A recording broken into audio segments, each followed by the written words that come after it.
Got Susan last year, and I now can't wait for September so we can hear this program. Susan Young, if you don't know it, is the outreach coordinator at the Shiloh Museum of Ozark History, and she's a fifth-generation Ozarker, so she knows all that. She's heard a lot of stories.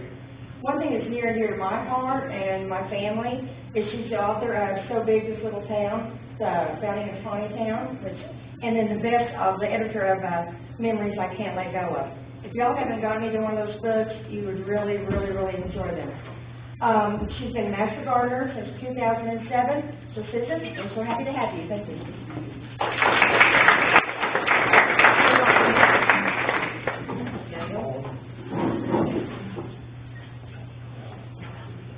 I'm looking at the time because I know everybody wants to get out of here and jump on your motorcycle. The funniest thing I've seen so far, I really don't mind bikes, food, and barbecue because they bring a lot of money in and they're gone. I told John King they swoop in like locusts and then they disappear. And it's kind of interesting just to see everybody, but the most interesting thing I've seen so far was on the way here this morning. I saw three creatures, I thought, on a motorcycle. A man driving the thing and the woman on the back, and in between them was a bear. A full-size bear. When I got up closer, I thought it was a full, like as big as me, adult-size teddy bear. And I thought, now, is that just for fun, or is that like a cushion?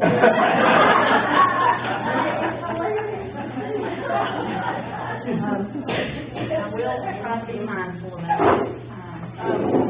Let me see, I'm so glad to be here. I know a lot of y'all in here, and let me say I have learned, and I'm not going to start naming names because I won't get all of y'all, but I have learned so much from a lot of y'all about gardening and about local history and about the environment, and I just appreciate what y'all do, just by virtue of your passion.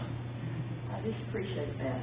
All right, my Shiloh Museum advertisement, a lot of y'all have been there, a lot of y'all are supporters of the museum or volunteer there, and I thank you for that.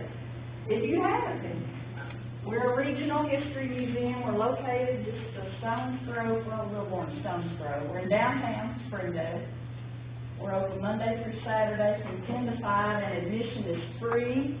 And what I think we maybe specialize in is the story of everyday Ozark folks. And what I'm going to show you here today are photos of everyday Ozark folks. And can you think of any famous people that have lived in Northwest Arkansas? Besides Aubrey Shepherd, besides Aubrey. Aubrey is kind of famous. Well, when I was a kid, see, he's a lot older than me. When I was a kid, I used to love to read the Northwest Arkansas Times sports page, and he had an outdoor column and kind of, I loved reading that, Aubrey. You must have just been a kid yourself. All right, the famous people that have lived in Northwest Arkansas. Come on, anybody. Sam Walton, Bill Hillary Clinton, J. William Fulbright, Darrell Stone, Edward Darrell Stone, Faye Jones. Faye Jones. What's that store that starts with a W? Wall.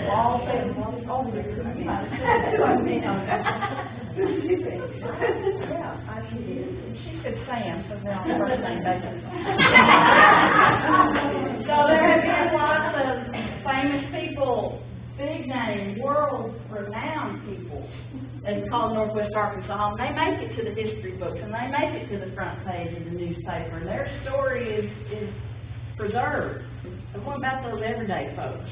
What about those folks out in Madison County who just lived their life as farmers?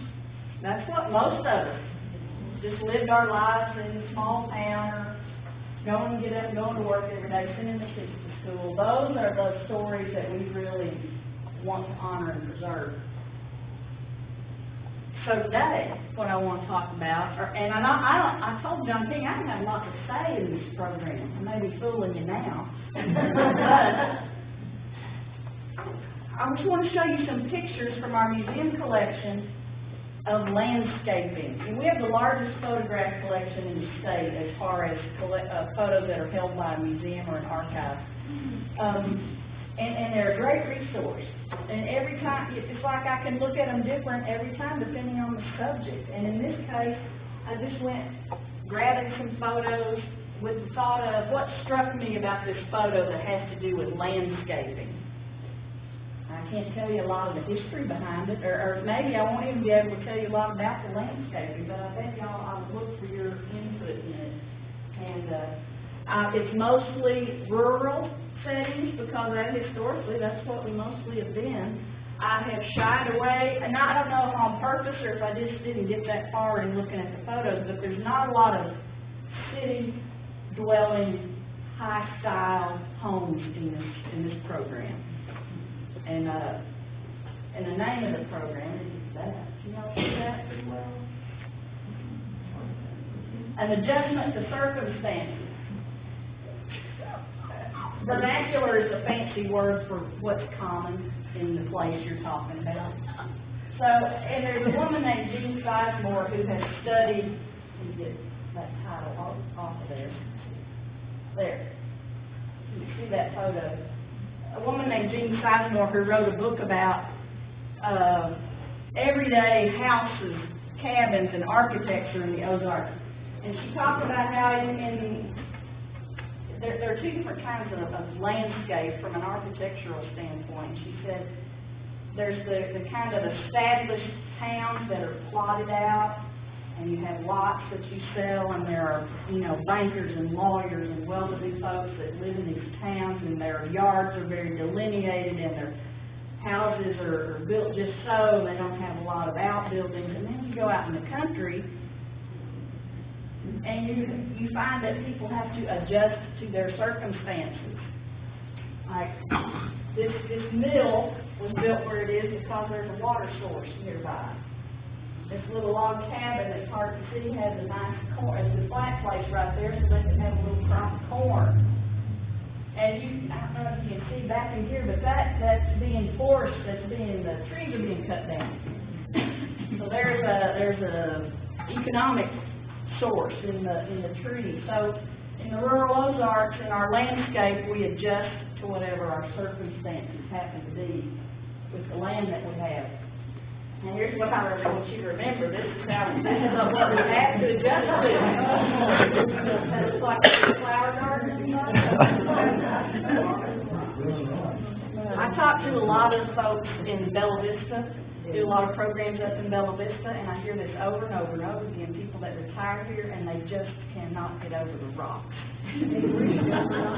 They breed overnight? They do. I had one lady tell me that as a kid, she was, her job growing up, one of their jobs as kids growing up here in the Ozarks was they'd get out with their daddies, he'd have the wagon in front of them, and the kids would just go along in the plowed field and pick up rocks and throw it in the wagon. And she'd say, and the next year we'd have to do it again. So, it's a challenge. Our landscapes our natural landscape is a challenge. I've organized these photos fairly much in chronological order. So we'll go from old to new. This is just a quintessential Ozark farmstead. Single pen, the one-room log cabin, but look around there. It's a clean yard, and that's swept probably, literally swept. Grass is scraped off. The kids would get a buck brush or a cedar limb and use that as a broom and literally keep that beat down dirt. And that was the way that was the landscaping, cleaning the yard. And you had a fence, not to fence your livestock in, but to fence them away, out. Livestock roam free, chickens, pigs, cows. So you just built a fence to keep yourself protected from the livestock rooting around. But you see, there's not a lot of foundation plantings. There's no foundation plantings. There's no trees. My goodness, they're living in the wilderness. They want to carve out a place in that wilderness. They're not going to carve out that little spot and then stick a tree right there by that would just be anathema to their thinking. This is a fine home. But look, as far from landscaping, You see that vine, there's some kind of vine growing up in front. They're by the window too. This is hard, it's hard to tell, but when you look at the original photo, this is some kind of flower, maybe a tiger lily, I don't know. Historically, what you would see in the rural Ozarks, maybe rose bush, tiger lilies, jonquils. What am I forgetting? Hollyhocks? Hollyhocks, hollyhocks. Where would you see the hollyhocks? Against the house. Against the house, around the outhouse. By the way, what do you think that building is? No house. One time I can always tell when somebody ain't from. What do y'all think that building is? And somebody piped up, that's the outhouse.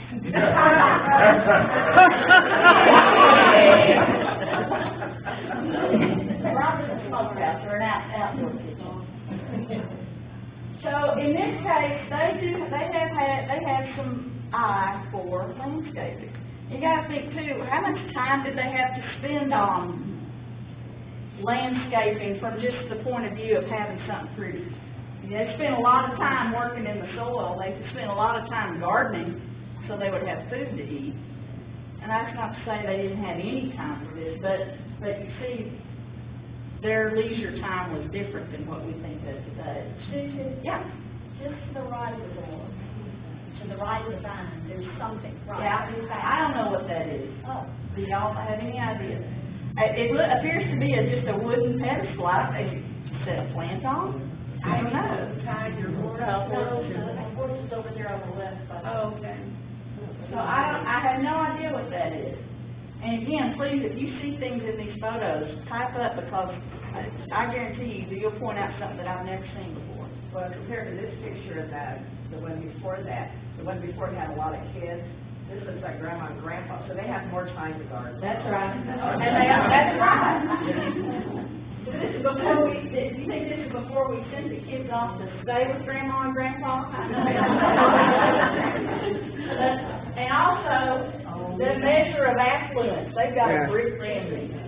Brick across money. And a window. Glass in the curtain, and you can see the picture there, she's got a really pretty coverlet on the bed, so you're absolutely right.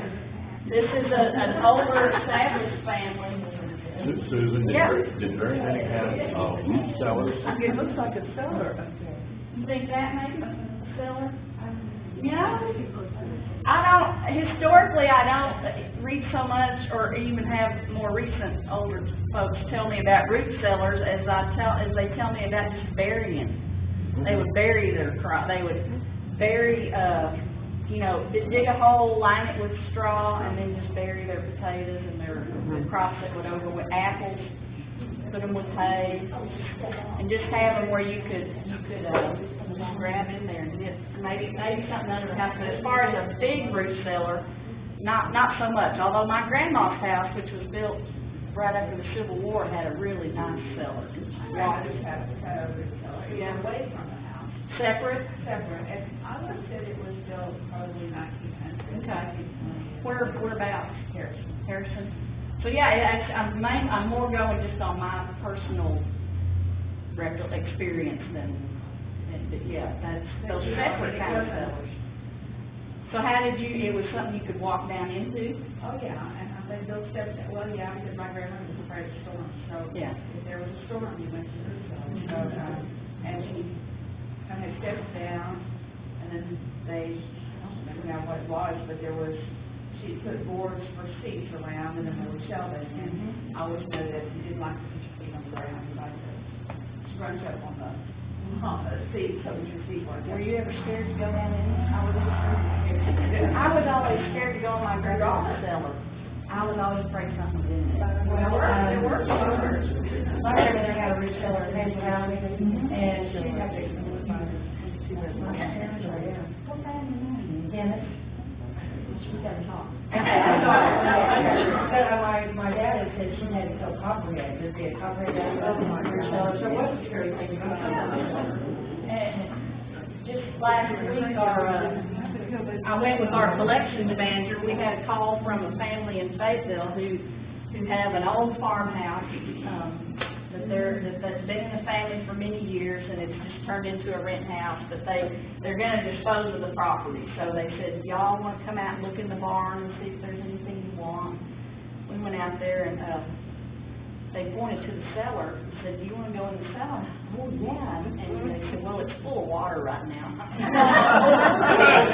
Mosquitoes, snakes, no.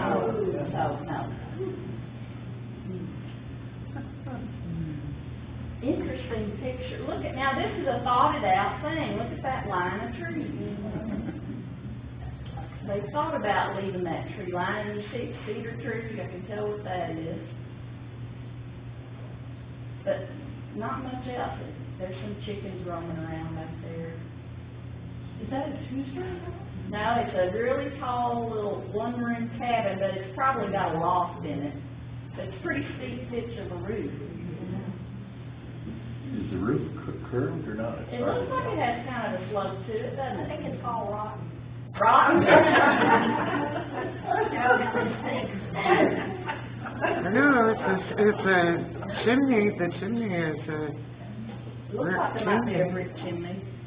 And actually, this Webster family out in Elm Springs, they were fairly well-to-do folks.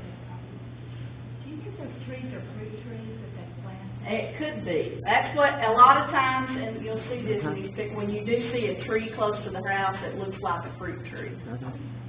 So it could be. Like that. That to me looks like a black cherry. Look at that striped bark. Like the wild cherry, you know? I don't know. But again, you see, now there's a tiny little flower bed right there where she's lined some rocks.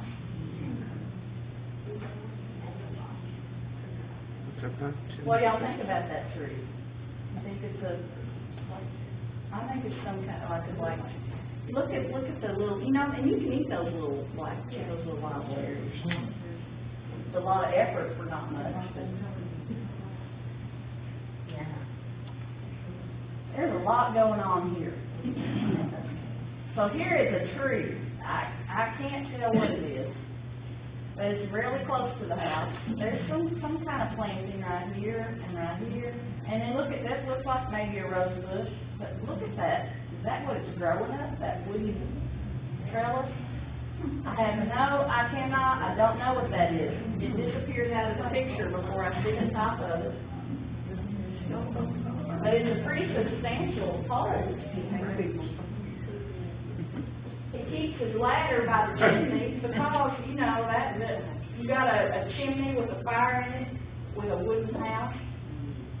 You had a danger of fire quite often coming off to your roof to spark, so you a lot of times keep that chimney or ladder close to by. But so a little bit of landscaping going on there. Those be tomato plants and more or less. Right. Maybe so. What is the appendage on the back behind the, Right there. calculation? That looks to be a porch. There's a board on it. Yeah, a lot of times these old houses, they would add on it as an L or that back porch of some kind that was more utilitarian. And of course, your back area was utilitarian, your front area, if you, for some, like a house like this, that's kind of a fancy home, at least more so than a rural log cabin, but your front area, people kind of had the knowledge that that's kind of your formal area, and your back area is where you do all your work and you keep your, more of a utilitarian. So she's probably got buckets, and that might be a little bucket hanging out there. There's a fine home. This is an extraordinary home in its history. It still stands. It's out near Prairie Grove. And the family kept the records. They have every building record, every construction record that was made when that house was built. They still have it in the family. It's amazing. But fine farm home. This is an example of what a very well-to-do farm family, the kind of house they might have. And you see, there's some symmetry going on, that tree and that tree, but no foundation planted. When you go to these historic homes around here, and just look and see, there shouldn't be many foundation plantings around these old cabins and such, and even these fine homes. That was just against your nature. You're trying to get away from the wilderness. And, you know, that's putting a bunch of plants there. Now, I'm gonna say that, and then I'm gonna show you some pictures of exactly opposite. So, I'll say in a broad way. But wouldn't that just also encourage wildlife, snakes, Well, yeah. planting? And I mean, wasn't that one of the, I mean, I guess just my mom's comments, just from being a kid in the 30s and 40s, oh no, they need to be bush hog, you need that clean, you need to have that. Yeah, there was a different, it was a different attitude. And I always thought it was partly because cleaner it was, or you really probably wouldn't have as many snakes, would be definitely Farming. before you were Yeah, out. you wouldn't have to be farming. Beautiful home. Look at this, beautiful. This home still stands. This is in Elkins. It is just, I guess that would be north of the Elkins Elementary School. If you're going on Highway 16, the house does not face the highway. This faces Highway 16 and it's set back. Beautiful. This is a spectacular farmstead. Well-to-do family. Few little stick trees. There it looks like a cedar tree. No foundation planting. Isn't that fantastic? Love that picture. And look at how close the outbuildings are to the house. So you think, oh boy, flies, bugs, smells. But a cedar tree was pretty, I see that a cedar tree a lot in these pictures. And you know, chickens like to get up in the cedar trees. And I read that Vance Randolph folklore said that the cedar trees keep the bugs off the chickens, mice and such. And I don't know if that's true or not. Some of you, John King, can you attest to that? I have no idea. You don't know anything about chickens, if it was grass. Well, one of the reasons they didn't have grass was to keep the snakes away. So guess what? Now, you know John's an agronomist. He just validated what you said. One of the reasons they didn't have grass, keep the snakes away. Think that's why they didn't have plantings around the house? I mean, even the old mattress homes in Mississippi didn't have plantings around the mattress. And those fine homes. Beautiful mattress, you know, they didn't have plantings around. No, maybe flowers up the walkway, but no. Susan, you would think that they would have their garden or vegetables close by, so no varmints would eat them close to the house. Yeah. And like herbs and stuff, keep insects away, and they use that for medicine. Yeah. That's all they had. Right. And so probably in back, right in back around here, they had what some might call a kitchen garden, like you're talking about. You keep your vegetables and herbs close enough to the house, it's easy access, and you would have a fence around that garden to keep the chickens out, and you maybe put the fence around it where the palings or the rails were kind of going it this way, so the chickens couldn't fly up and get over them. So, keep the cows and pigs out. But yeah, you're right, a garden would have been close by in the back of the house somewhere. And there would have been a lot fewer deer than we have now. No deer. No deer.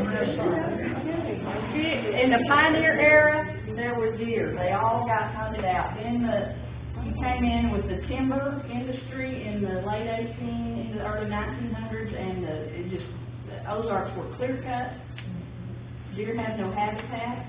You ask anybody that grew up in the Ozarks during the Depression, and they will tell you there was not a deer to be found.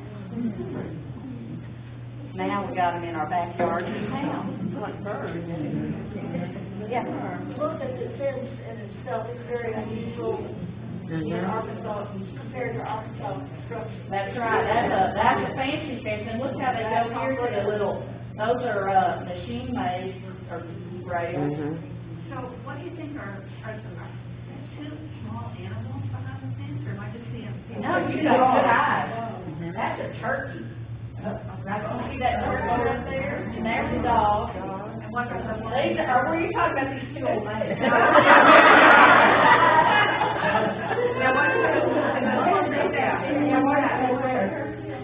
I would have to go back and look at the original photo and see if that is an animal, but I definitely remember that that's a turkey, that's a dog.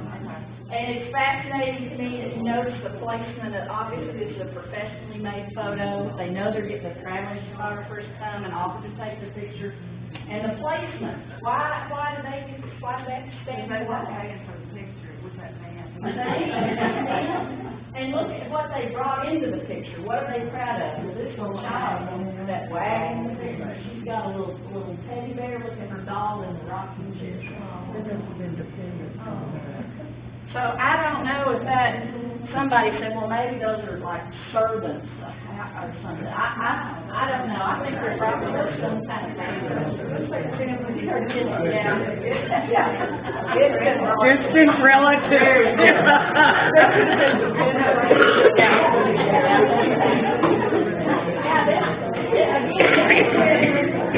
You're just in a family, you have grandma, grandpa, aunts, uncles living with you.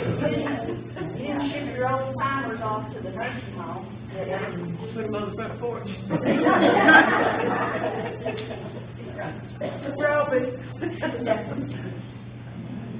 Very clean home, very well kept. It's the farm, little farmhouse. See their rain barrel? Here's some scattered trees around. Looks like a cedar tree there. But look how clean that yard is.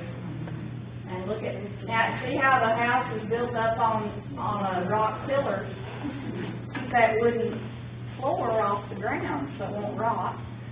Also, that's a good place for your dogs to waller and your hogs to waller. So, a lot of functions is being built that way. Gives you a way of preventing or stopping termites too.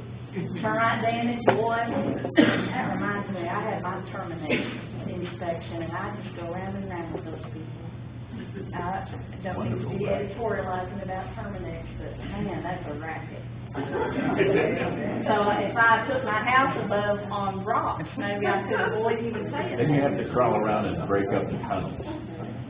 So you still have to do your own makeup. Get a hog to read out the There you go. There, yeah. It looks like the house behind is a log cabin, and this part is newer and has been added. Yeah, definitely, here's the original house, and this has been added on, that looks, that chimney. Yeah, over here, yeah. So that could be an outbuilding, your barns, your smokehouses were all tended to be the log and tended to stay that way as log buildings. Saw lumber built this house, but here you often see a kitchen added on as an L or as an addition, and with that chimney, that makes me think that that's the kitchen. And, oh, see here, she's got a little wooden, railing or shelf, they put flowers on there, that might be, so that's a reflection in the window.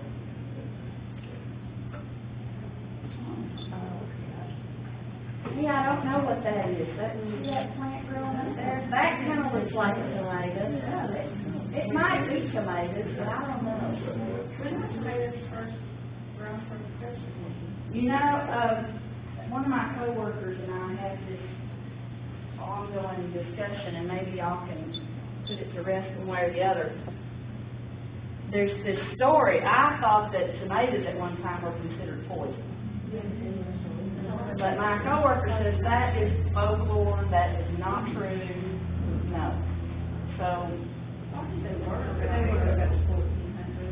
yeah. I know, I've read old oral history interviews done in the 1930s, talking to people that were elders back in the 1930s, and they substantiated this story. They said